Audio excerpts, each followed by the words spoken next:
Tele Brasil Notícias. Olá, está começando a sua edição semanal do Jornal Tele Brasil Notícias, sempre com as informações na medida certa e feito especialmente para você. E na edição desta semana estaremos abordando a questão dos vales alimentação e refeição que vão passar por mudanças. Também estaremos falando da proposta que inclusive está em discussão sobre a conta de luz dos brasileiros que pode mudar. E abordaremos também eventos que aconteceram aqui em São Paulo. O Instituto do Câncer do Estado promoveu mais uma edição daquele desfile de pacientes. Tudo isso e outras informações úteis nesta edição do Jornal Tele Brasil Notícias. Então, vamos a ela. No ar.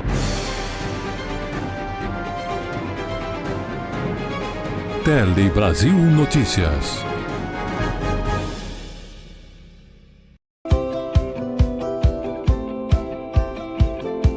Queremos aproveitar também e agradecer o apoio de Opalhão Artesanato, que, aliás, eu quero lembrar você que está localizado ali na rua Oiapoque, número 81, que é ali perto do viaduto do gasômetro, né? É uma travessa ali antes um pouquinho do viaduto do gasômetro. E lá você encontra aquelas telas para forrações de cadeiras, armários, né? Em palhinha e diversos outros artigos como você está vendo aí na imagem. Lá você também encontra presentes para o final do ano aí, você que está procurando aquelas cestas de Natal, para você colocar aí os ingredientes em vários formatos e tamanhos diferentes, você vai encontrar lá também, e outros artigos que ele tem lá para você, que envolve decoração, envolve outros critérios que você usa, até lustres e outras coisas mais em sua casa. Lembrando que o Opalhão Artesanato, mais uma vez, está localizado na rua Oiapoque, número 81, como você está vendo aí, e também ele atende através do seu WhatsApp, que é o 95265-8258. Estamos falando de Opalhão Artesanatos, há mais de 58 anos, trazendo para você qualidade, atendimento com um diferencial para que você possa ser sempre bem atendido. Opalhão Artesanatos.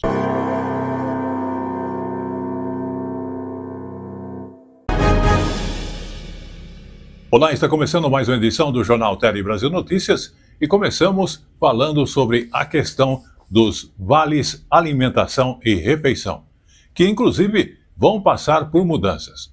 Um novo decreto do governo federal promete diminuir os preços dos alimentos e aumentar a oferta para os trabalhadores. Mais de 22 milhões de brasileiros e inclusive milhares de estabelecimentos comerciais em todo o país devem ser impactados. As mudanças, inclusive, não alteram o valor do benefício, que continua sendo um valor exclusivo para alimentação, mas muda muitas coisas que você vai acompanhar nesta matéria. Com a nova medida, as operadoras terão um limite da taxa cobrada dos estabelecimentos, que não poderá passar de 3,6%. Além disso, o dinheiro deverá chegar em até 15 dias corridos ao comerciante. Na assinatura do decreto presidencial, o ministro do Trabalho falou sobre o fim do oligopólio, condição em que poucas empresas dominam uma atividade e assim têm poder significativo sobre os preços. As 4 grandes empresas que têm verdadeiro oligopólio e que é contra isso aqui, mas tem do outro lado as outras empresas menores que estão totalmente apoiando o que nós estamos fazendo, porque vai aumentar a concorrência. Ao acabar com o oligopólio, essas empresas vão poder participar ativamente, dando transparência e dando concorrência. O modelo anterior gerava um alto custo aos pequenos comércios e era repassado ao consumidor. Em até um ano, os vales alimentação e refeição poderão ser usados em qualquer maquininha e estabelecimento credenciado. Hoje, muitas empresas pequenas, elas deixaram de receber esses vales em função das taxas altas. E também o trabalhador, ele fica limitado a ir naquele estabelecimento, porque só lá recebe determinado ticket que a empresa dele fornece. Haverá uma mudança bastante grande em relação a isso na economia e, com certeza, isso pode até ajudar o equilíbrio ainda da inflação. Para Clériston, que tem um restaurante self-service no centro de Brasília, a mudança vai permitir investir no negócio. Cliente outro que vem aqui de repente para consumir, e tem alguns casos que a gente não consegue aceitar a bandeira dele, porque o custo é muito alto. Tem bandeira aí que é de 7, 8, 9%, tem uma redução de quase 50%, ele vai ajudar bastante, tanto o comerciante como o próprio cliente, né? Que ele vai ter um leque de opção melhor, né? E a qualidade, e de repente evita aquela questão de aumento com uma certa frequência. Muito bem, ainda falando então do Vales Alimentação e Refeição, é interessante que a alteração dessas regras, inclusive, não foi bem recebida por todos os setores. Alguns setores, inclusive, estão criticando esta mudança. Vamos saber mais informações desses acontecimentos diretamente de São Paulo para você. Olha, 80% desse mercado é dominado por 4 empresas.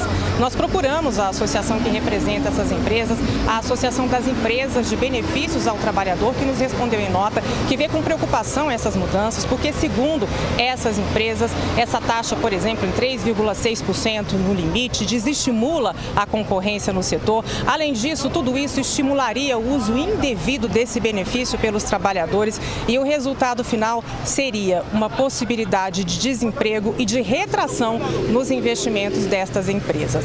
Bom, nós procuramos também a iFood, que é uma empresa que recebe esses vales e também oferece esses benefícios. Na opinião da iFood, todas essas medidas modernizam esse benefício e oferecem também benefícios, vantagens, tanto para os trabalhadores quanto para as empresas. Qual que é o argumento do governo, do Ministério da Fazenda? Que essas novas regras vão gerar uma economia de cerca de 18 bilhões de reais ao ano. Como? Reduzindo a margem dessas grandes empresas. Quais são elas? Ticket, Alelo, VR e Pluxi. A Pluxi nos disse em nota, inclusive, que pretende recorrer à justiça para que essas mudanças não entrem em vigor. Então, esses 18 bilhões de reais de economia sairiam das mãos dessas grandes empresas e iriam para a ponta. Restaurantes, bares, padarias, lanchonetes, tudo isso, claro, devendo beneficiar o consumidor. Procuramos também a Federação de Hotéis, Restaurantes e Bares aqui de São Paulo, que nos disse que a estimativa que deveria acontecer é refeição mais barata nas ruas para o trabalhador. Primeiro, porque essa taxa ficaria limitada a 3,6%, hoje está em torno de 15%, mais alta que a do cartão de crédito, que é pouco mais de 2%.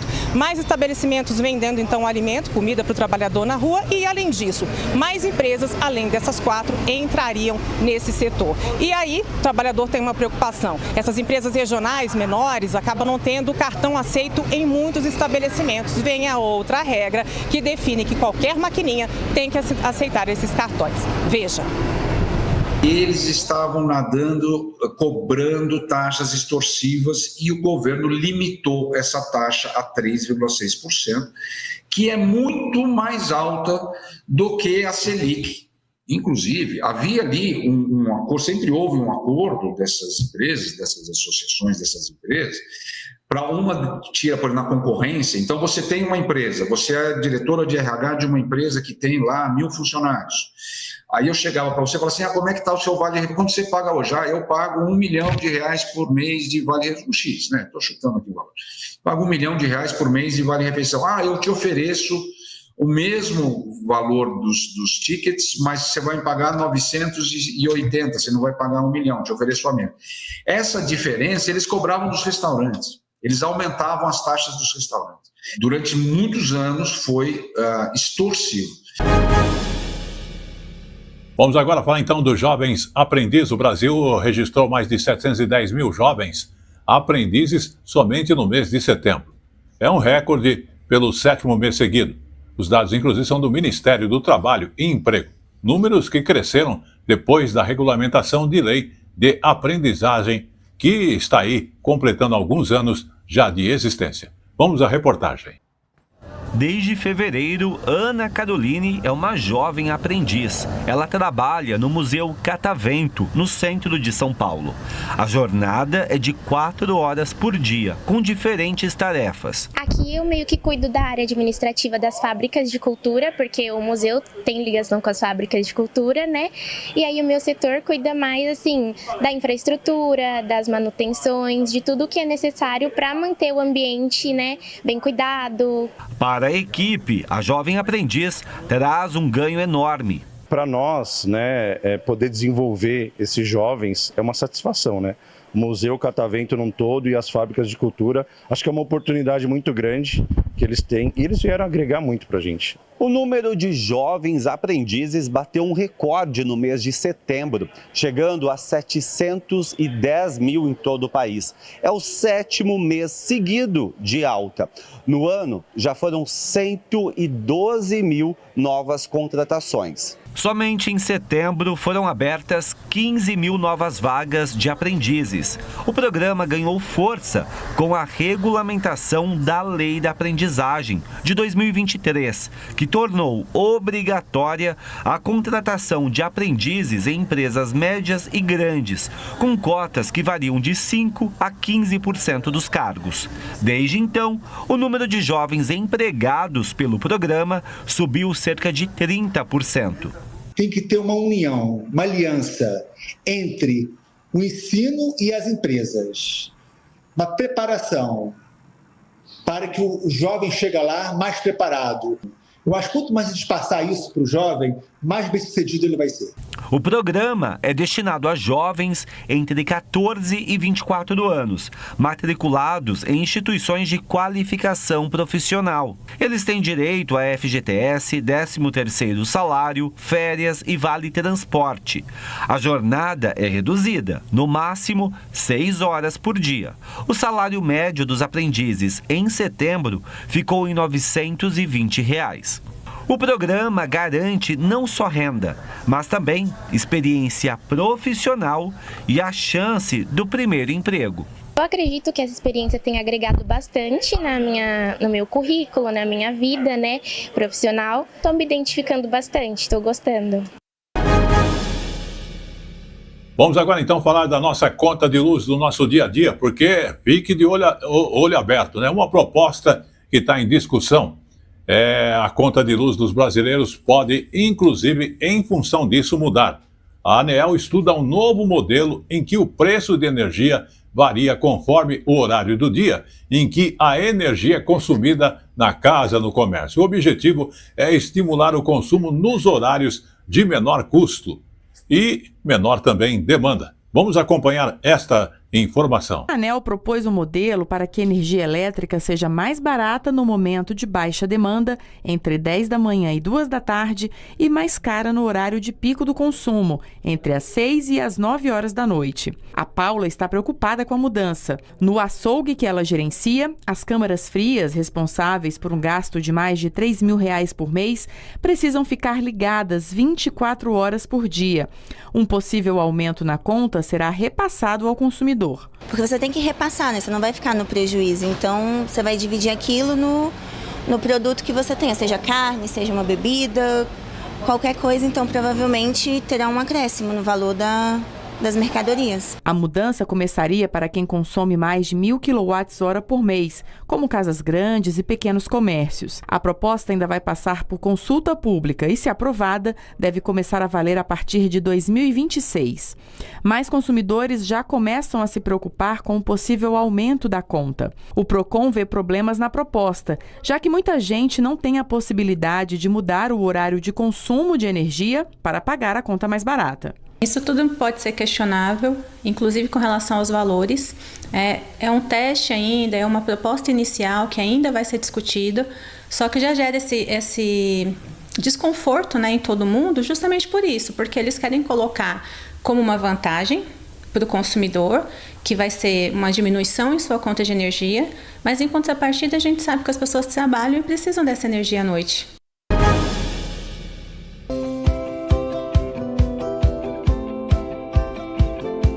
Queremos aproveitar também e agradecer o apoio de Opalhão Artesanato, que, aliás, eu quero lembrar você que está localizado ali na rua Oiapoque, número 81, que é ali perto do viaduto do gasômetro, né? É uma travessa ali antes um pouquinho do viaduto do gasômetro. E lá você encontra aquelas telas para forrações de cadeiras, armários, né? Em palhinha e diversos outros artigos como você está vendo aí na imagem. Lá você também encontra presentes para o final do ano aí, você que está procurando aquelas cestas de Natal para você colocar aí os ingredientes em vários formatos e tamanhos diferentes, você vai encontrar lá também, e outros artigos que ele tem lá para você, que envolve decoração, envolve outros critérios que você usa, até lustres e outras coisas mais em sua casa.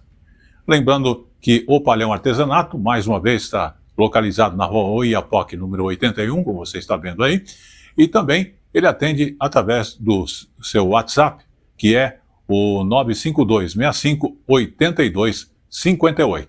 Estamos falando de O Palhão Artesanatos, há mais de 58 anos, trazendo para você qualidade, atendimento com um diferencial para que você possa ser sempre bem atendido. O Palhão Artesanatos.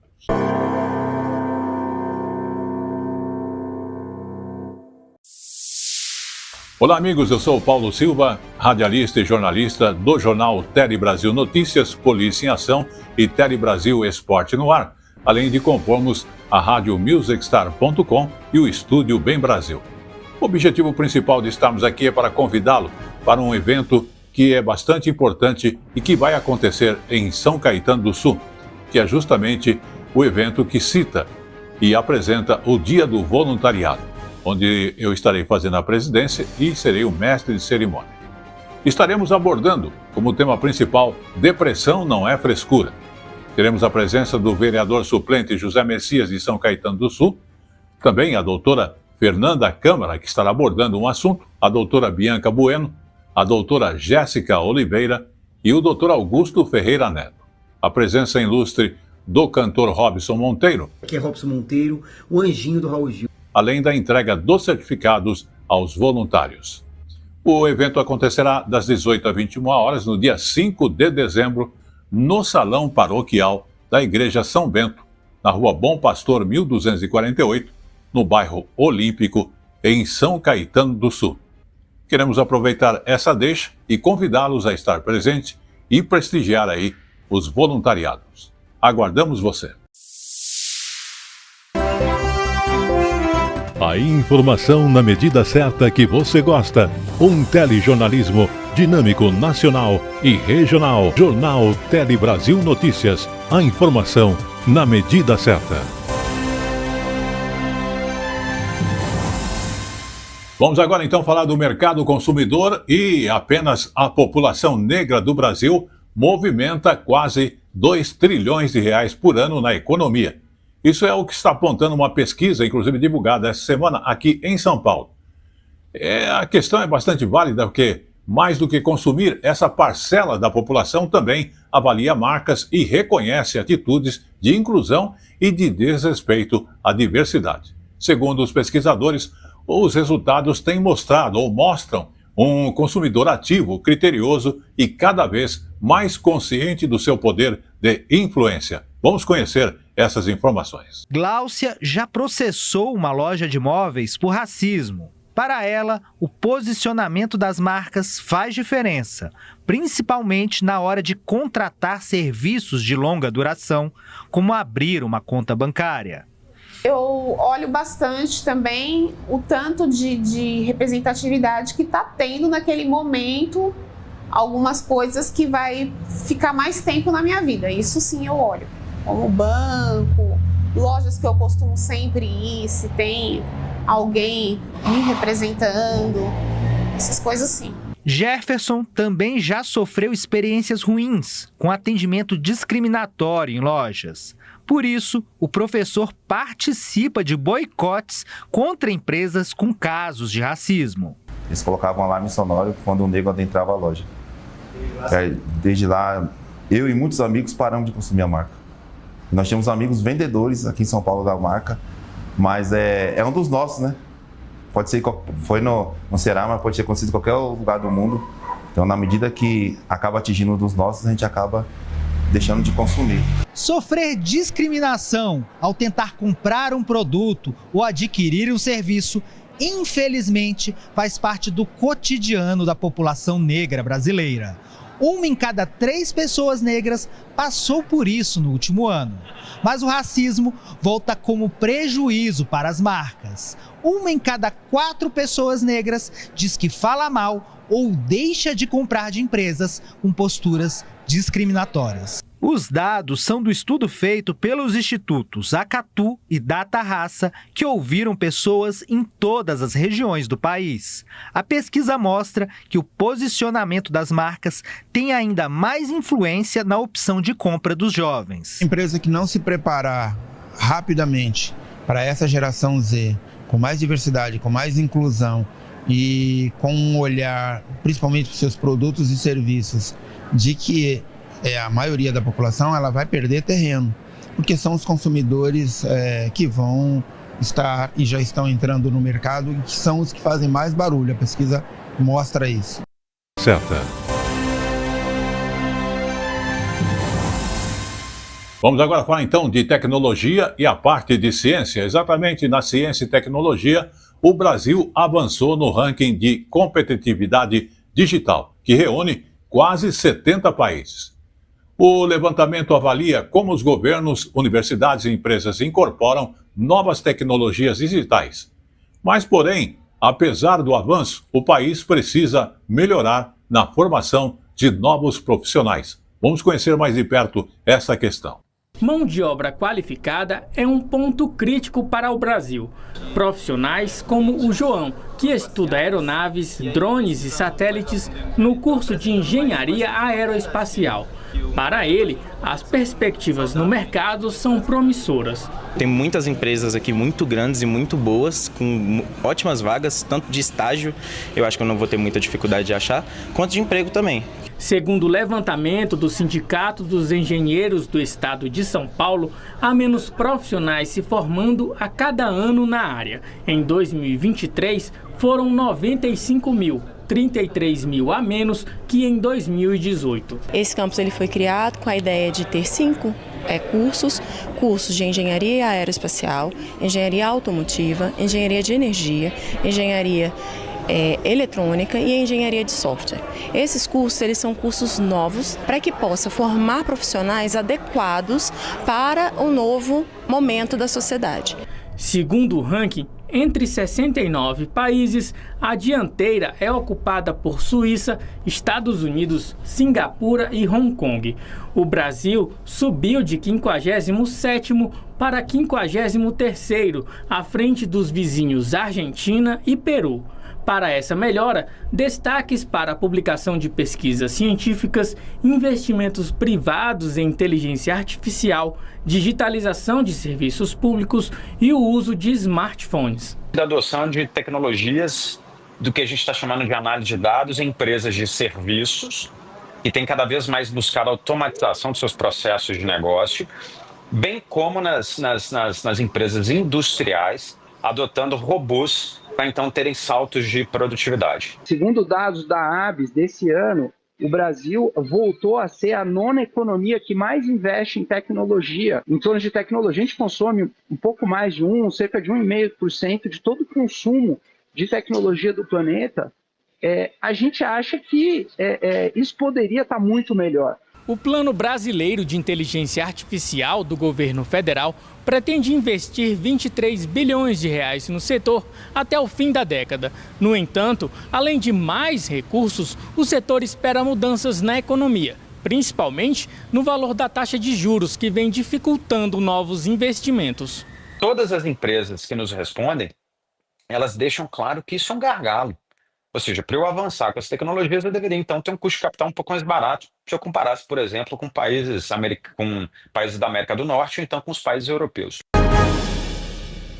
Muito bem, vamos agora então falar de informática e a questão do uso de senhas, porque usar a mesma senha em tudo é um grande perigo, né? Só que especialistas estão aqui para explicar por que é importante reforçar a segurança digital e como você pode evitar os golpes virtuais que estão cada vez mais comuns. Você vai conferir detalhes na reportagem da TV Pernambuco, emissora da Rede Nacional de Comunicação Pública. Você é do tipo que usa a mesma senha para tudo. Usa datas de nascimento, nomes de familiares e sequências numéricas óbvias. É a senha que eu vou conseguir lembrar. E aí a estratégia são números que me lembram data de aniversário, telefone, relação ali familiar. Não tenho hábito nem de trocar e nem de criar muita coisa, não.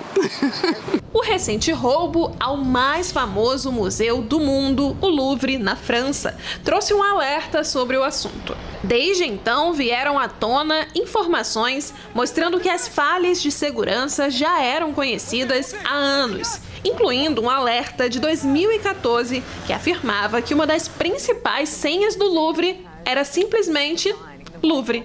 O Felipe é sócio de uma empresa de cibersegurança pioneira no assunto. Hoje em dia, se você reparar, todos os aplicativos que você tem, um e-mail, uma rede social, ele tem uma coisa chamada duplo fator de autenticação. Então, eu só usar a minha senha para fazer algum tipo de proteção já é algo que nem deveria ser mais utilizado. Se eu minimamente conhecer a pessoa, fizer uma obra de engenharia social, que é aquele momento que eu te ligo, começa a conversar alguma coisa, pergunta, entendo o seu perfil, e hoje com as redes sociais a gente conhece todo mundo, né, de trás para frente, termina sendo mais fácil para que um atacante consiga entender como o que é que você pode estar utilizando de senha. Então, se você está aí com aquela senha antiga, utilizada em todos os logins, se liga na dica do especialista para você se proteger. Ao invés de você anotar no post-it que a senha é 123, você pede para o gerenciador de senha gerar uma senha que tem 50 caracteres, nenhuma palavra, letras, números, maiúsculos, símbolos, caracteres, tudo misturado, que é algo que você nem vai conseguir pronunciar. Então você precisa armazenar isso em um canto.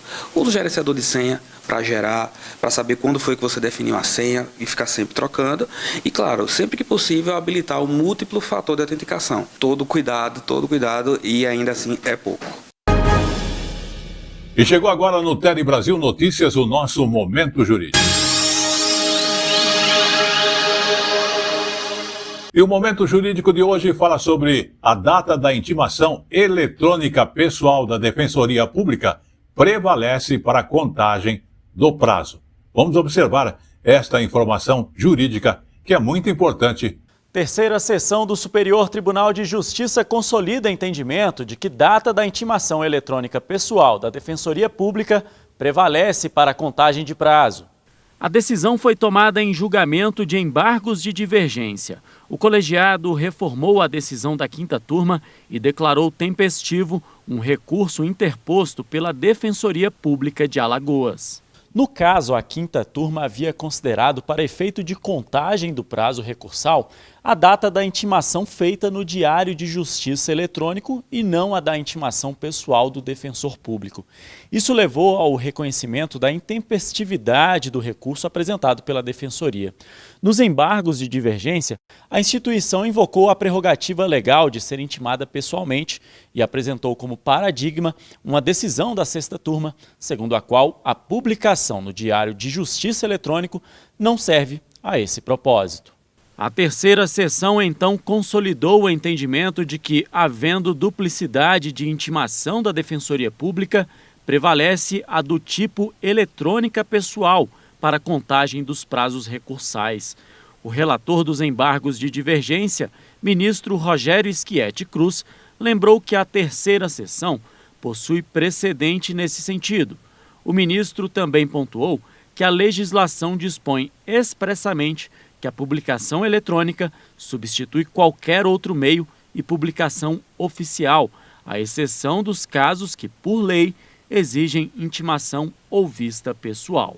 Rogério Schietti Cruz observou que a Defensoria Pública se enquadra na exceção, cuja intimação deve ser sempre pessoal. Vamos agora aproveitar também e falar aí lá do Tribunal de Justiça do Rio de Janeiro, que inclusive decidiu suspender o decreto de falência da empresa de telefonia Oi e determinou inclusive a retomada do processo de recuperação judicial que já dura nada menos que 10 anos. Vamos observar. Essa decisão foi da desembargadora Mônica de Piero, que atendeu aos recursos dos bancos Itaú e Bradesco, que são dois dos principais credores da empresa de telecomunicação Oi. Na decisão, a magistrada afirmou que decretar a falência seria uma solução danosa para a sociedade e também para a administração pública, já que a Oi desempenha aí serviços essenciais para a sociedade, além de empregar milhares de trabalhadores em todo o território nacional. A magistrada estabeleceu também a liquidação ordenada dos ativos da empresa. O que significa isso? Permite a transferência organizada da operação da Oi para novos investidores, ou seja, permite que a empresa continue operando e, ao mesmo tempo, que a venda de ativos aconteça para para tentar liquidar essas dívidas. Com a anulação da falência, o processo volta para a recuperação judicial, dando chances aí para que a Oi se reestruture financeiramente. Importante a gente reforçar que os serviços de telefonia, de internet e também os contratos empresariais continuam operando sem interrupções. E chegou agora no Tele Brasil Notícias o nosso Momento Jurídico.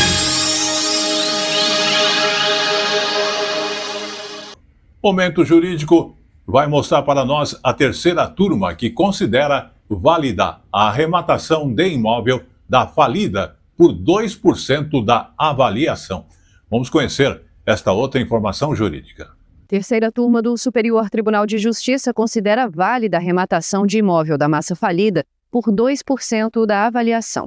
Ao dar provimento a um recurso especial, os ministros do colegiado consideraram que, em um processo de falência, é válida a venda de um imóvel do ativo pelo equivalente a 2% de sua avaliação.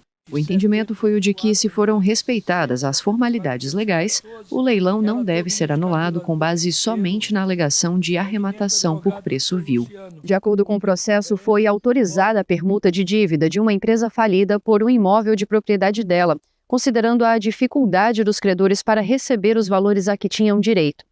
O imóvel, avaliado em R$5,5 milhões, foi vendido na terceira chamada do leilão por apenas R$110 mil. Diante do baixo valor arrecadado, o Ministério Público, o administrador judicial e a empresa falida pediram que um novo leilão fosse realizado. O Tribunal de Justiça de São Paulo anulou a arrematação, que havia sido validada pela primeira instância. O comprador do imóvel recorreu então ao Superior Tribunal de Justiça e sustentou a validade da compra feita no leilão com base na literalidade da lei. O relator do caso, o ministro Ricardo Vilas Boas Cueva, destacou que a legislação sobre o tema permite que, na terceira chamada de um leilão, os bens sejam vendidos por qualquer preço e que a lei prioriza a celeridade na alienação do imóvel. A terceira turma seguiu o entendimento do relator, que apontou que a impugnação realizada não pode ser recebida, porque não foi acompanhada de oferta do impugnante ou de terceiro com preço melhor do que o oferecido pelo comprador, como prevê a legislação.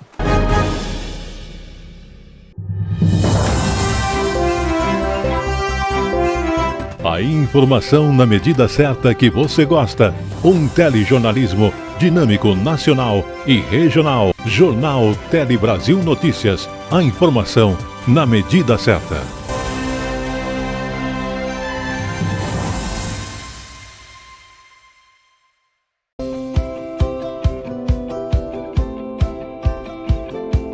Queremos aproveitar também e agradecer o apoio de Opalhão Artesanato, que, aliás, eu quero lembrar você que está localizado ali na rua Oiapoque, número 81, que é ali perto do viaduto do gasômetro, né? É uma travessa ali antes um pouquinho do viaduto do gasômetro. E lá você encontra aquelas telas para forrações de cadeiras, armários, né? Em palhinha e diversos outros artigos como você está vendo aí na imagem. Lá você também encontra presentes para o final do ano aí, aquelas, você que está procurando aquelas cestas de Natal, para você colocar aí os ingredientes em vários formatos e tamanhos diferentes, você vai encontrar lá também, e outros artigos que ele tem lá para você, que envolve decoração, envolve outros critérios que você usa, até lustres e outras coisas mais em sua casa. Lembrando que o Opalhão Artesanato, mais uma vez, está localizado na rua Oiapoque, número 81, como você está vendo aí, e também ele atende através do seu WhatsApp, que é o 952-65-82-58. Estamos falando de Opalhão Artesanatos, há mais de 58 anos, trazendo para você qualidade, atendimento com um diferencial para que você possa ser sempre bem atendido. Opalhão Artesanatos.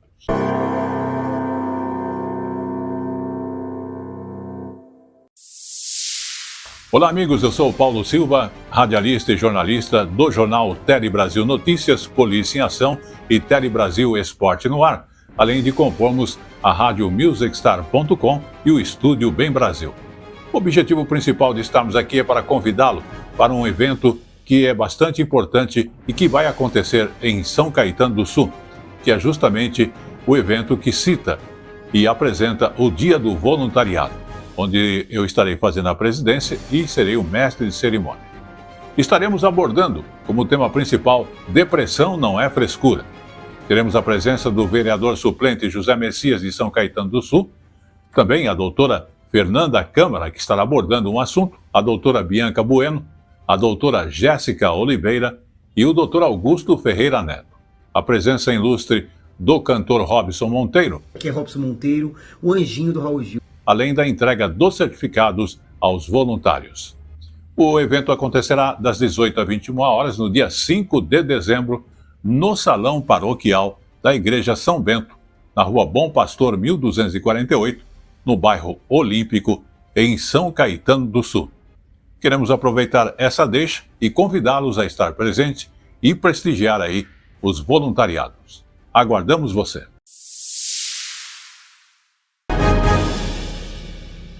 Vamos agora então falar um pouquinho do meio ambiente, mudando um pouquinho de assunto, porque o Ministério do Meio Ambiente lançou um plano para aumentar o volume de árvores nas cidades brasileiras. É o Plano Nacional de Arborização Urbana que foi anunciado lá em Belém e prevê 65% da população brasileira que ela passe a viver em ruas que tenha no mínimo 3 árvores. Ao todo seriam plantadas 360 mil hectares aí de árvores nas áreas urbanas. Vamos conhecer mais detalhes desta outra informação que envolve aí a questões ecológicas e o meio ambiente. Foi anunciado em Belém e prevê que 65% da população brasileira que passe a viver em ruas que tenham no mínimo 3 árvores. Ao todo, seriam plantados 360 mil hectares de árvores em áreas urbanas. Segundo dados do MAP Biomas, atualmente 28% dos territórios das cidades são arborizados. A medida tem impacto na questão climática, claro, e na qualidade de vida das pessoas também. Detalhes para você na Agência Brasil, endereço agenciabrasil.ebc.com.br. E ainda continuando na questão de meio ambiente, podemos constatar que a maior parte da população está vivendo em áreas urbanas. E essa vivência tem efeitos das mudanças climáticas que causam enchentes, seca e a onda de calor que já atinge milhares de pessoas. E existe uma saída para reduzir esse impacto, é tornar as cidades mais resilientes, integrando crescimento urbano e sustentabilidade. É uma coisa que todos nós sabemos que é essencial para que haja um crescimento ordenado. Vamos acompanhar. De cada 10 brasileiros, 9 vivem em áreas urbanas. Portanto, quando se fala em adaptação climática, é preciso levar em conta a chamada resiliência das cidades, ou como elas podem resistir a catástrofes como secas ou inundações. O assunto faz parte das discussões na COP30. Afinal, tragédias como as enchentes no Rio Grande do Sul ou o tornado na cidade de Rio Bonito do Iguaçu, no Paraná, mostram a força da natureza sobre as cidades, que precisam criar mecanismos de proteção contra futuros desastres climáticos, que se tornarão ainda mais frequentes e intensos com o aumento da temperatura global. Dentro de medidas de adaptação, por exemplo, se está pensando em adaptação baseada em infraestrutura e adaptação baseada em ecossistemas, que essa é a forma como podemos, não digo evitar que a inundação aconteça, mas reduzir os impactos dessa inundação. Para enfrentar essa situação de mudanças climáticas, os especialistas afirmam que é mais barato investir na prevenção do que gastar na reconstrução. É preciso trabalhar bastante na prevenção e na mitigação para que a gente tenha, os desastres vão continuar acontecendo, mas que tenha menos impactos em perdas de vidas humanas, em perdas econômicas, em danos, enfim. É o que falou bastante hoje aqui o representante da UNRR. Para cada dólar investido antes do desastre, é possível, de uma maneira geral, economizar $4. Então a gente tem que fazer essa conta. E claro que investir antes é muito mais importante do que deixar tudo para colocar recursos depois que o desastre acontece. Vamos agora então falar sobre a questão de socorros para desastres naturais. porque a Marinha do Brasil vai inclusive criar uma força especial de fuzileiros navais para ajudar a prestar justamente o socorro em casos desses desastres naturais aqui no Brasil. O projeto foi apresentado pela primeira vez durante o Seminário Internacional sobre o tema, que foi realizado lá no Rio de Janeiro. Vamos acompanhar. Eventos em Petrópolis, enchentes no Rio Grande do Sul e tornados em Rio Bonito do Iguaçu, no Paraná. Os eventos climáticos extremos estão cada vez mais frequentes no Brasil.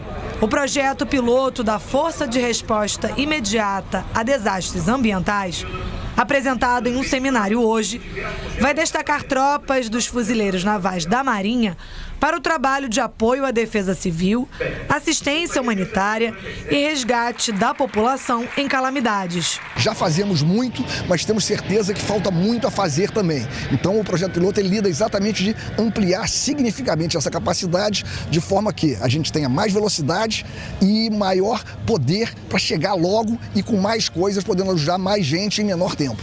O projeto é uma cooperação entre a Marinha do Brasil, o BNDES e o CEMADEM, Centro Nacional de Monitoramento e Alertas de Desastres. O presidente Mercadante anunciou na COP30 que o BNDES, no primeiro momento já de largada, entraria com recursos de 30 milhões, a FINEP entraria com mais 20 e o total a ser mobilizado seria de 100 milhões para este fase piloto. Além de apresentar a tropa, a Marinha mostrou alguns dos equipamentos que serão usados, como escavadeiras, veículos anfíbios e um hospital de campanha que pode ser montado em qualquer lugar, além de uma pequena estação de tratamento que purifica a água.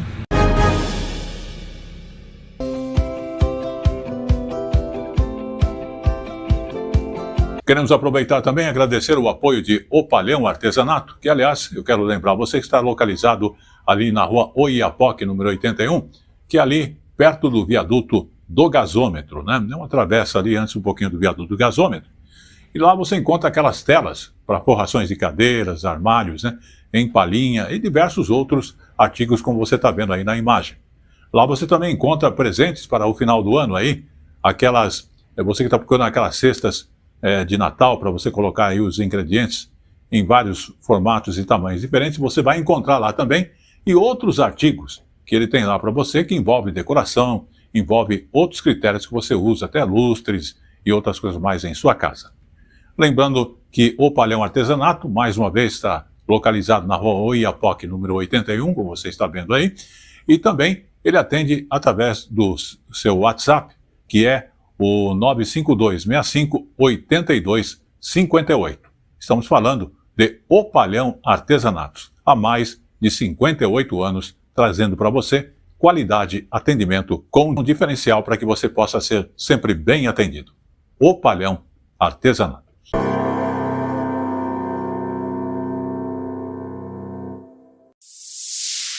Olá amigos, eu sou o Paulo Silva, radialista e jornalista do jornal Tele Brasil Notícias, Polícia em Ação e Tele Brasil Esporte no Ar, além de compormos a rádio MusicStar.com e o Estúdio Bem Brasil. O objetivo principal de estarmos aqui é para convidá-lo para um evento que é bastante importante e que vai acontecer em São Caetano do Sul, que é justamente o evento que cita e apresenta o Dia do Voluntariado, onde eu estarei fazendo a presidência e serei o mestre de cerimônia. Estaremos abordando, como tema principal, depressão não é frescura. Teremos a presença do vereador suplente José Messias de São Caetano do Sul, também a doutora Fernanda Câmara, que estará abordando um assunto, a doutora Bianca Bueno, a doutora Jéssica Oliveira e o doutor Augusto Ferreira Neto. A presença ilustre do cantor Robson Monteiro. Aqui é Robson Monteiro, o anjinho do Raul Gil. Além da entrega dos certificados aos voluntários. O evento acontecerá das 18 às 21 horas no dia 5 de dezembro, no Salão Paroquial da Igreja São Bento, na Rua Bom Pastor 1248, no bairro Olímpico, em São Caetano do Sul. Queremos aproveitar essa deixa e convidá-los a estar presente e prestigiar aí os voluntariados. Aguardamos você. Vamos falar agora então de meio ambiente e dos insetos. É aquela pergunta, qual foi a última vez que você viu aí um vagalume perto de sua residência? Uma pesquisa mostra que o inseto está entrando em extinção. Mas não é só ele. Exatamente, outros também estão desaparecendo. E se pensarmos bem, é um perigo, inclusive para o meio ambiente. E isso acaba impactando no meio ambiente. Agora, de que forma? A salvação, inclusive, pode estar nas novas gerações. Vamos conferir esta informação, então, na reportagem da TVE do Espírito Santo. Lupas em punho, equipes de exploração investigando a horta da escola. O objetivo é encontrar insetos e catalogar as descobertas. Hoje aqui na aula, me conta um dos insetos que você achou aqui. Uma borboleta bem linda, ela tinha as asas pretas com rosa. Eu achei ela bem bacana. E qual que é a importância da borboleta na natureza? É fazer a polinização, que é de voar uma flor, ela vai pegar o néctar, só que aí o pólen fica agarradinho aqui na testa dela, aí ela vai voar para outra flor. Uma aula de biologia bem diferente, para despertar na turminha o interesse pela disciplina? Também, até porque eles já mostraram que sabem, né? Mas tem um outro motivo, entender que os insetos estão desaparecendo. Os vagalumes, por exemplo, segundo estudos, estariam sumindo do planeta, literalmente deixando de iluminar. Na turma dos alunos, será que eles já viram algum besouro desses iluminando por aí? Já. Quantas vezes? Bastante, acho que umas 10. Mas afinal de contas, o que está acontecendo? Os vagalumes estão mesmo sumindo? Não só vagalume, tá? O vagalume é uma bandeira interessante que a gente pode utilizar, mas é geral. A gente está tendo um declínio rápido, abrupto na população de insetos. Em alguns lugares, por exemplo, as pessoas já estão tendo dificuldade com a morte de abelhas. Alguns países da Europa estão tendo dificuldade de polinizar, porque a abelha é um polinizador natural, né? Então, sim, nós estamos tendo um declínio na população de insetos globalmente.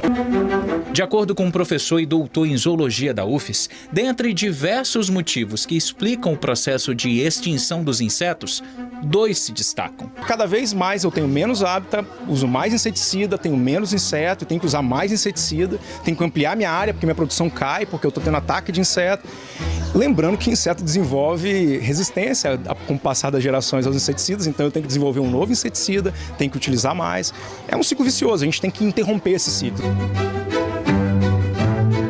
É dessa forma lúdica, indo ali na horta, olhando tudo com a lupa. Cadê? Tá aqui, ó. Ó, com essa lupa aqui, ó. E depois fazendo essa roda que a criançada acaba aprendendo e entendendo a importância dos insetos. Sofia, me conta aqui, o que você aprendeu? Eles deixam pouca poluição, tem um controle natural e também indicam que a horta está saudável. Aí, ó. Viu? Essa é só a Sofia, tá? Porque a galerinha aqui todinha já sabe a importância desses insetos. Alguns podem até não gostar, mas eles são importantíssimos pra gente estar aqui hoje. É aula de biologia, mas também de entender a própria preservação. Esses alunos, eles atuam como multiplicadores, né? Essas temáticas, elas chamam bastante atenção. Em casa, na semana seguinte, uma aula de campo como essa, é o assunto que acontece. E aí eles levam essas informações para os adultos, e aí, por exemplo, lá no Mato Inseto, ele tem um papel ecológico, ele entende essa questão do controle biológico, e é bastante importante. Que planeta nós estamos deixando para a geração deles? A criançada já sabe o que fazer para ter um amanhã.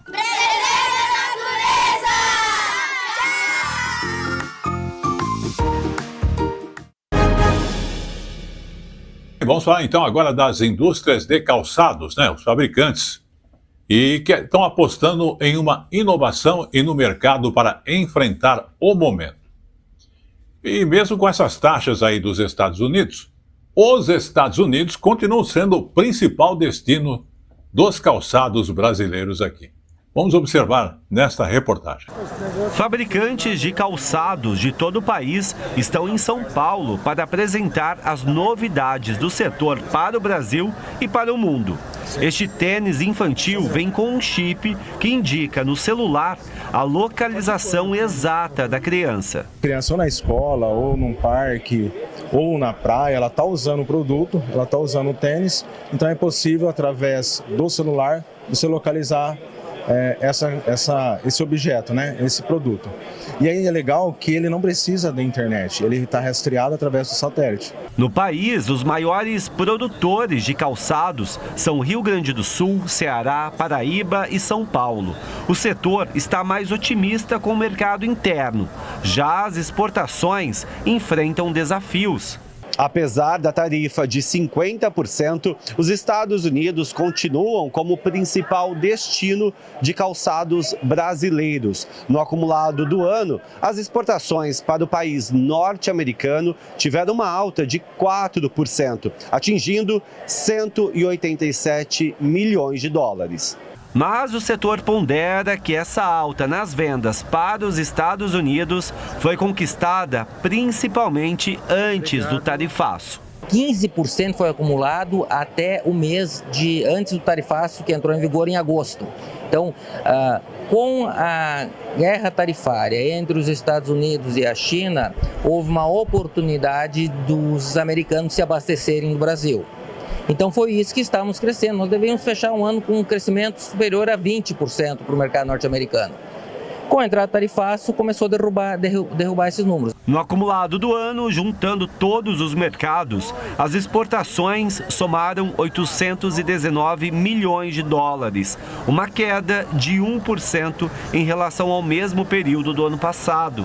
A Argentina é o segundo maior mercado consumidor e também preocupa. Mas tem que ver como vai a economia. Então, quem depende de exportação sempre depende de como funciona a economia do outro país, e a Argentina tem os seus altos e baixos, mas é um mercado muito importante para a indústria calçatista brasileira. O setor esse ano vai ter um crescimento abaixo do esperado em função dos reflexos das exportações do mercado norte-americano. Teremos um fechamento de ano bom e um crescimento no próximo ano. Vamos agora então falar de um estudo encomendado pelo Instituto Brasileiro de Jogos, responsável pela Associação Nacional de Jogos e Loterias, que está apresentando o primeiro raio-x do setor de apostas desde a regulamentação, que aconteceu em janeiro de 2025. O interessante é que, de acordo com a pesquisa, as bets devem arrecadar esse ano nada menos que 9 bilhões de reais. Tudo isso em impostos. Por outro lado, o jogo clandestino ainda continua existindo e responde por metade das apostas no Brasil. Vamos conferir nesta reportagem esta informação. Dessa recente regulação, o Brasil foi um dos últimos países a produzir leis sobre este tema. Já somos o 5º maior mercado de bets do mundo, com um faturamento estimado para este ano em 36 bilhões de reais. Essa legislação agora de janeiro definiu que para atuar aqui no Brasil, as empresas precisam de autorização. Quem não tem está no mercado ilegal. Esse estudo foi encomendado pelo setor, por isso traz números bastante positivos. São mais de 80 empresas que atuam aqui no Brasil, que devem gerar este ano mais de 10 mil empregos, mais de 5 mil postos de trabalho indiretos, mas aí tem esse dado que você falou. Mais da metade das apostas feitas aqui no Brasil ainda são feitas no mercado ilegal. Então são apostas que são feitas em empresas que não obedecem à legislação, então não tem travas. Não tem travas, por exemplo, para evitar dependência, vício, para evitar problemas financeiros e outros problemas, como por exemplo lavagem de dinheiro, que acontece muito em relação às bets. Essa pesquisa foi divulgada também em um momento que o Congresso Nacional estuda aumentar a tributação das bets aqui no Brasil. Passaria de 12% para 24%, uma tributação exclusiva para esse setor, fora os outros impostos que eles já pagam. Qual que é o argumento para isso? É que justamente as bets podem causar dependência, danos à saúde pública, enfim, assim como, por exemplo, bebidas e cigarros, que já têm uma tributação mais alta. Nós conversamos com um representante do setor que nos disse que, se essa tributação for elevada, o resultado vai ser um número maior de empresas ilegais aqui no Brasil. Conversamos também com um consultor em integridade e regulação das apostas, que faz um outro alerta. O Brasil precisa avançar agora no que se refere às pessoas de renda mais baixa, porque para essas pessoas as apostas esportivas não são entretenimento, são sim fonte de comprometimento de renda. Veja. A gente entende que se essa tributação ela for ainda majorada, ela vai desestimular esse mercado legal, desestimular players bastante sérios que estão operando hoje no Brasil, investidores internacionais, empresas de capital aberto ao redor do mundo, que vieram se fixar no Brasil, que estão investindo esses montantes bilionários, seja no esporte, seja na economia, seja na geração de empregos, no desenvolvimento de tecnologia, e a gente passa então a ter cada vez mais esse mercado ilegal, tendo competitividade, tendo a possibilidade de operar no Brasil, que é o que nós não desejamos, não somente enquanto setor, mas enquanto sociedade brasileira. Para quem é das classes A e B, e aí você vê que até muda um pouco, esses usam os recursos para apostas em apostas esportivas. Saber se o time vai ganhar do outro, é uma questão ligada muito mais ali ao futebol, que tem muitas apostas. Então, isso sim é diversão para esse público. Mas para as camadas menos abastadas, aí as classes D e E principalmente, infelizmente, essas classes ainda enxergam a aposta como uma tentativa de fazer com que o salário chegue até o fim do mês. E esse é o grande desafio também do Estado e da própria indústria, dos próprios operadores, de tentarem mudar esse entendimento que hoje, infelizmente, toma conta desses apostadores que recebem menos. Muito bem, como eu falo sempre, tudo que é bom dura pouco. E o Tele Brasil Notícias da semana está chegando ao seu final. Agradecendo aí a sua audiência, mas antes, vamos falar aqui de São Paulo, porque o Instituto do Câncer do Estado promoveu mais uma edição do Desfile de Pacientes. Ele é realizado desde 2012 e visa aí o evento fortalecer a autoestima de pessoas que estão em tratamento ou mesmo já venceram o câncer. E também lembrar a população da necessidade desta atitude de prevenção aos vários tipos da doença do câncer. Vamos observar. Os figurinos são personalizados, a maquiagem profissional. Foram meses de preparação para o dia de hoje. Rose acordou às 4 horas da manhã e precisou pegar ônibus, metrô e trem para vir de Guarulhos até o Instituto do Câncer, na zona oeste da capital paulista. Tá de parabéns que me maquiou. Para cada mesa que eu passei aqui hoje, eu estou sentindo uma princesa. Eu falo para todas as mulheres, não desista. Levante a cabeça, mesmo que seja um problema difícil, mas há luz no fundo do túnel. Foram para a passarela pacientes que estão em tratamento ou venceram o câncer. As peças foram desenhadas por estudantes de moda. Um momento de alegria e resgate da autoestima para quem enfrentou muitas dores. Só ensaio já é emocionante. É emocionante a gente desfilar, mas é mais emocionante ainda saber que você está servindo de espelho para alguém. Tipo assim, ela venceu, eu também vou vencer. Os desfiles acontecem em dupla para lembrar a importância do apoio e da empatia para quem enfrenta a doença. Para alguns, esse é o momento de reafirmar a esperança em dias melhores. Para outros, é o momento de celebrar uma grande vitória. Vocês viram aqui hoje, nós tínhamos mais de 500 pessoas, então é um evento que tem crescido muito e o nosso objetivo é cada vez mais chamar a sociedade para dizer que existe vida durante o próprio tratamento, existe esse envolvimento da sociedade toda, abraçando esse difícil momento de cada um deles. Eu tenho a minha família, que eu acho que uma das coisas mais importantes é você ter amigos, ter a família, que eles te dão essa força. Sabe, eu sou nordestina, tenho uma família maravilhosa que desde o momento tá ali, ó, comigo, numa segunda-feira, 10 da manhã, ó, estão todos aqui. E com essa última informação, o Tele Brasil Notícias da semana está chegando ao seu final, agradecendo aí a sua audiência, lembrando que você pode rever as nossas informações ou acompanhar através do site telebrasilnoticias.com.br. ou mesmo nas redes sociais como o YouTube, @Jornal Tele Brasil Notícias, ou você que prefere o Face, nós temos também a Hora da Notícia, radiotv.com.br. Queremos agradecer todo o trabalho técnico de nossa equipe e também lembrar que estaremos de volta na semana que vem com muito mais informações para você. Bom final de semana.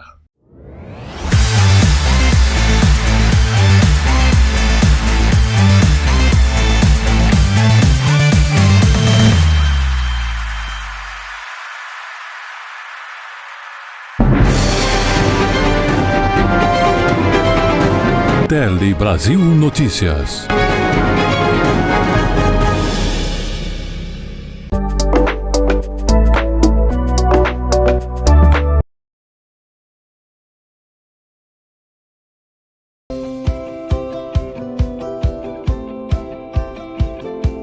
Queremos aproveitar também e agradecer o apoio de Opalhão Artesanato, que, aliás, eu quero lembrar você que está localizado ali na rua Oiapoque, número 81, que é ali perto do viaduto do gasômetro, né? É uma travessa ali antes um pouquinho do viaduto do gasômetro. E lá você encontra aquelas telas para forrações de cadeiras, armários, né? Em palhinha e diversos outros artigos como você está vendo aí na imagem. Lá você também encontra presentes para o final do ano aí, você que está procurando aquelas cestas de Natal, para você colocar aí os ingredientes em vários formatos e tamanhos diferentes, você vai encontrar lá também, e outros artigos que ele tem lá para você, que envolve decoração, envolve outros critérios que você usa, até lustres e outras coisas mais em sua casa. Lembrando que o Opalhão Artesanato, mais uma vez, está localizado na rua Oiapoque, número 81, como você está vendo aí, e também ele atende através do seu WhatsApp, que é o 952-65-8258.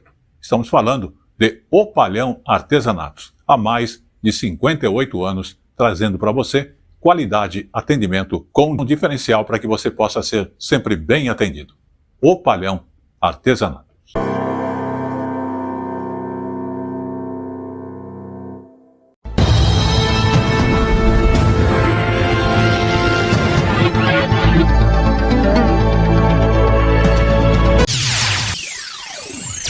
E está entrando no ar o Tele Brasil Esporte no Ar, as informações esportivas nacionais e internacionais para você. Tele Brasil no Esporte. E começamos o Tele Brasil Esporte no Ar falando da segunda quinzena de novembro, que começa com a disputa das copinhas pelo interior do estado de São Paulo. Borborema, Jales e Tanabi recebem os eventos.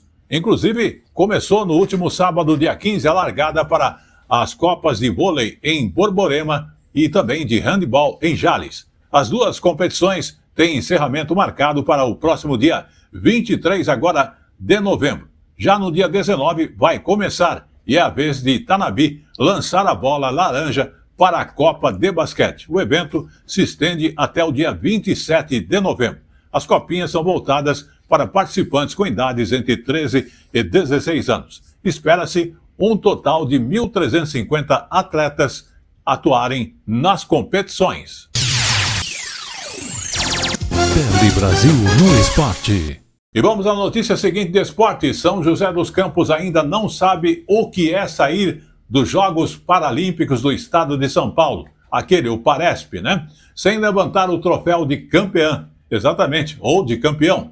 Pela terceira vez em 3 edições, o município conquistou o título geral da competição. A delegação joense somou, ao final de 5 seletivas, mais a final estadual 52 pontos, 10 a mais que a vice-líder Sorocaba.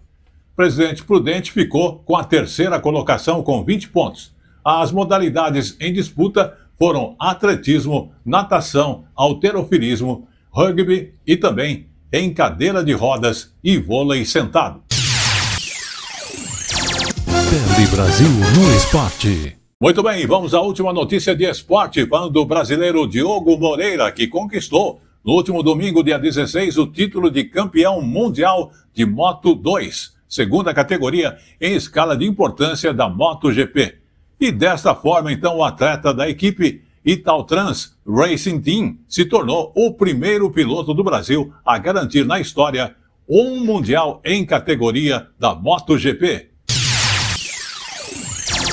Tele Brasil no Esporte. E com essa última informação, o Tele Brasil Esporte no Ar vai ficando por aqui. Até lá!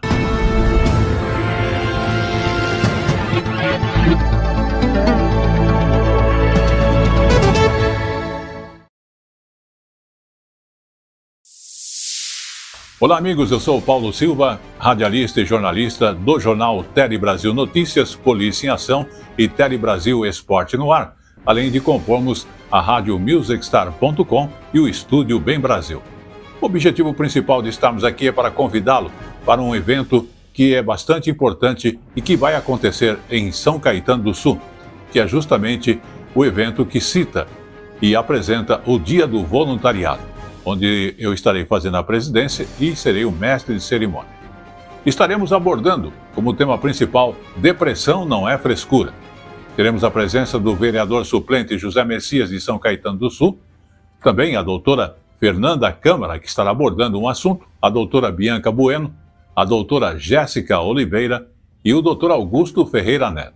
A presença ilustre do cantor Robson Monteiro, que é Robson Monteiro, o anjinho do Raul Gil, além da entrega dos certificados aos voluntários. O evento acontecerá das 18 às 21 horas no dia 5 de dezembro, no Salão Paroquial da Igreja São Bento, na Rua Bom Pastor 1248, no bairro Olímpico, em São Caetano do Sul. Queremos aproveitar essa deixa e convidá-los a estar presente e prestigiar aí os voluntariados. Aguardamos você. Polícia em ação. E está entrando no ar o nosso quadro Polícia em Ação. As ações da polícia em benefício da população. Polícia em ação. Começamos o Polícia em Ação falando aqui de São Paulo. Porque uma pessoa morreu e pelo menos 10 ficaram feridas em uma explosão seguida de um incêndio na noite da sexta-feira passada na zona leste aqui de São Paulo.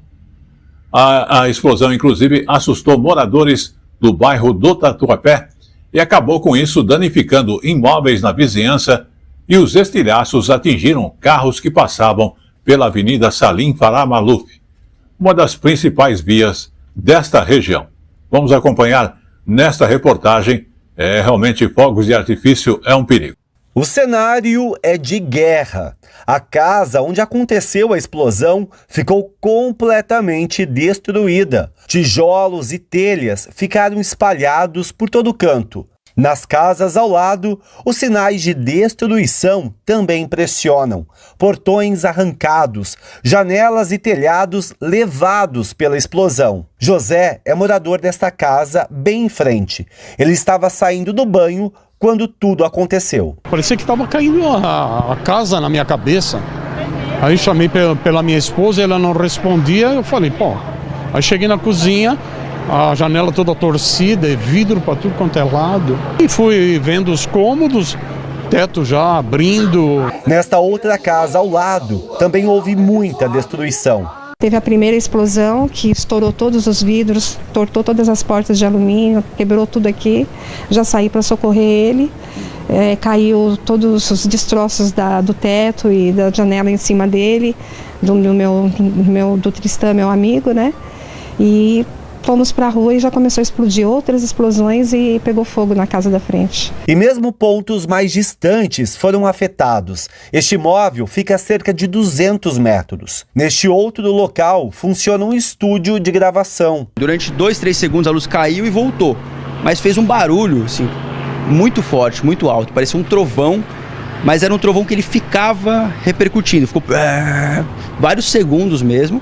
Mas aí eu achei que fosse um caminhão, alguma coisa que tivesse entrado aqui na casa. Nós estamos em frente a uma das casas interditadas. Aqui a gente já vê do lado de fora a janela completamente destruída. A porta também foi arrancada pela explosão. Segundo a Defesa Civil de São Paulo, no total, 23 imóveis foram interditados, 12 deles de forma total. A explosão aconteceu um pouco antes das 8 da noite de ontem. Segundo o Corpo de Bombeiros, 13 viaturas e 37 agentes foram mobilizados.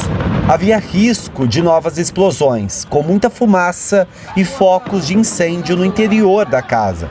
Uma mulher sofreu traumatismo craniano e está internada. Outro homem foi socorrido com sangramento no ouvido. São 10 feridos no total. Segundo o delegado que acompanha esse caso, no local eram armazenados explosivos de forma clandestina. Uma pessoa morreu. Adir de Oliveira Mariano, de 46 anos, tinha passagem na polícia por soltar balão. Eles conseguiram localizar buchas de balões, cangalhos para balões, e cilindros normalmente utilizados para fogos de artifício. Não tinha nenhuma autorização da prefeitura, de qualquer órgão público. Ele não poderia estar depositando numa área residencial artefato explosivo. Agora nós vamos investigar a parte de fabricar, produzir e vender balão, para ver para quem ele vendia, como ele fazia. Vamos apurar isso tudo. E ainda atualizando as informações desse incidente, 10 residências ainda seguem interditadas após esta explosão desta casa que armazenava fogos de artifício no Tatuapé, na zona leste de São Paulo. Uma família desabrigada está sendo atendida pela assistência social da prefeitura. Vamos conferir. De quinta-feira, assustou moradores, danificou imóveis e atingiu carros com estilhaços. Uma pessoa morreu e 10 ficaram feridas. Segundo a Secretaria de Segurança Pública, o corpo de bombeiros um corpo do homem de 46 anos, encontrado no local, foi liberado pela família. Polícia em ação. Muito bem, vamos ao caso seguinte do Polícia em Ação. Falando do Paraná e do Rio de Janeiro, a Polícia Civil fez uma operação contra a fabricação e o comércio irregular de armas de fogo, munição e acessórios bélicos. É isso mesmo. Foram cumpridos, então, esses mandatos de busca e apreensão nesses 2 estados. Vamos conhecer mais detalhes nesta reportagem. Os agentes descobriram pontos de fabricação e armazenamento de armas. Foram encontradas ferramentas, peças de reposição, insumos e equipamentos de recarga.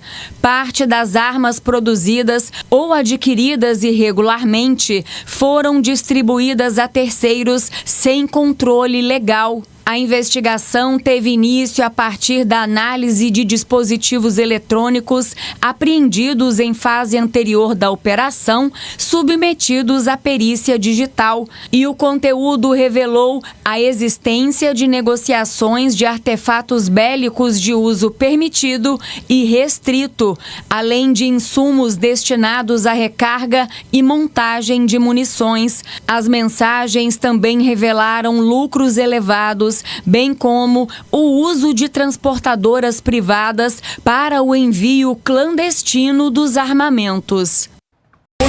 Polícia em ação. Vamos ao caso seguinte do Polícia em Ação, falando do Rio de Janeiro. Uma operação, então, da Polícia Federal mirou em um suposto esquema que pode ter desviado nada menos que 7 milhões de reais de jogadores, ex-jogadores e treinadores de futebol, a partir, inclusive, dos saques irregulares do Fundo de Garantia, o FGTS, coordenados tudo por uma advogada. Vamos acompanhar. Os agentes foram às casas de 3 funcionários da Caixa e uma agência do banco. Segundo as investigações, a advogada usava contatos que tinha com pessoas de dentro da Caixa para realizar o saque do dinheiro. Ela teve a carteira da OAB suspensa. Os investigados podem responder pelos crimes de falsificação de documento público, estelionato e associação criminosa. Os nomes dos jogadores e treinadores vítimas do esquema não foram divulgados. Polícia em ação. E vamos agora ao último caso do Polícia em Ação. Inclusive, vai os nossos elogios e agradecimento aí por um brilhante trabalho do Tático Ostensivo Rodoviário, mais conhecido como TOR. Aliás, o pessoal do 1º Batalhão da Polícia Militar Rodoviária, em ação, eles prenderam uma pessoa que estava foragida da Justiça, inclusive procurada pela Interpol, nas proximidades da rodovia Anchieta. Sim, se olharmos bem aí, pesquisarmos, vamos ver que era uma das 6 brasileiras procuradas pela Interpol no mundo todo. E ela estava aqui no Brasil. Então, durante o patrulhamento preventivo nas imediações da rodovia Anchieta, que é a SP-150, em conformidade com o planejamento operacional que estava voltado ao enfrentamento de ilícitos penais, a equipe, então, de policiamento rodoviário, como dissemos a TOR, realizaram a abordagem de um grupo de pessoas. Naquele momento, então, da fiscalização, nada de ilícito foi localizado. Contudo, durante a consulta aos sistemas policiais, constatou-se que uma das abordadas possuía um mandato de prisão internacional e vigente, inclusive expedido pela Interpol. E diante desta confirmação, é lógico, a mulher recebeu a voz de prisão e foi conduzida à autoridade federal competente para essas providências legais neste caso. Aí está os nossos parabéns e obrigado aí por nos passar mais uma informação, compreendendo aí a atuação e conhecendo de perto o TOR, que está ativo e vigente aqui nas estradas do Brasil. E eu quero lembrar a você que a gente agradece ao 1º Batalhão de Polícia Militar aqui do estado de São Paulo, que é da rodoviário, né? E, inclusive, que sempre está nos passando algumas informações importantes para que possamos estar levando um alerta especial a você. Polícia em ação.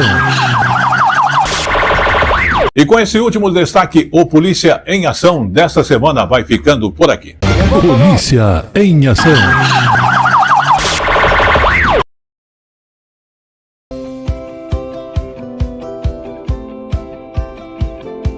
Queremos aproveitar também e agradecer o apoio de O Palhão Artesanato, que, aliás, eu quero lembrar você que está localizado ali na rua Oiapoque, número 81, que é ali perto do viaduto do gasômetro, né? É uma travessa ali antes um pouquinho do viaduto do gasômetro.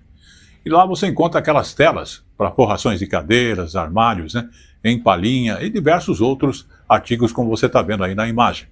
Lá você também encontra presentes para o final do ano aí, aquelas, você que está procurando aquelas cestas de Natal para você colocar aí os ingredientes em vários formatos e tamanhos diferentes, você vai encontrar lá também, e outros artigos que ele tem lá para você, que envolve decoração, envolve outros critérios que você usa, até lustres e outras coisas mais em sua casa.